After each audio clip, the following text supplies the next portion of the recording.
bir video qarşıma çıxdı.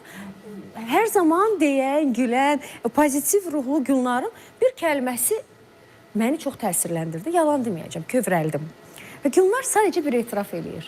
Təbii ki, hər xanımın həyatında, xüsusilə yaradıcı insan, yaradıcı xanımın həyatında gülən üzü qədər onun kövrək tərəfi var. Və bir etiraf etdi ki, biz deyərik, gülərik, zarafatlaşarıq. Amma məni bax oradan əlimdən tutub qaldıran Cahangir oldu.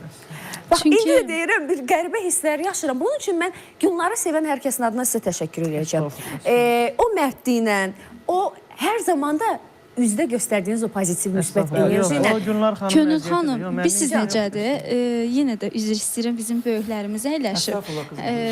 O çətin günlərdə hər kəsin yanında olmur. Yaxşı günə nə var ki? Gələrəm, yeyərəm, içərəm, şənlənərəm. Amma ki, o pis günümdə ki, məni axtarmırsan, mənim yanımda deyilsənsə, sən mənim nə dostum ola bilərsən? İstər qohum olsun, istər əziz olsun, istər yad olsun.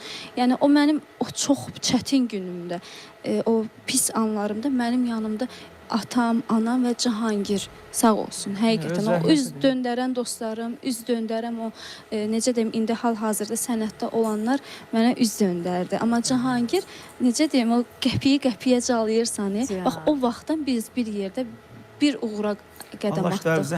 Həqiqətən təşəkkür edirəm. Bunu heç bir zaman utanmadan. Onlar mənə necə deyim, pis baxarlar, amma mən buna utanmıram ki, Cahangirə təşəkkür edirəm.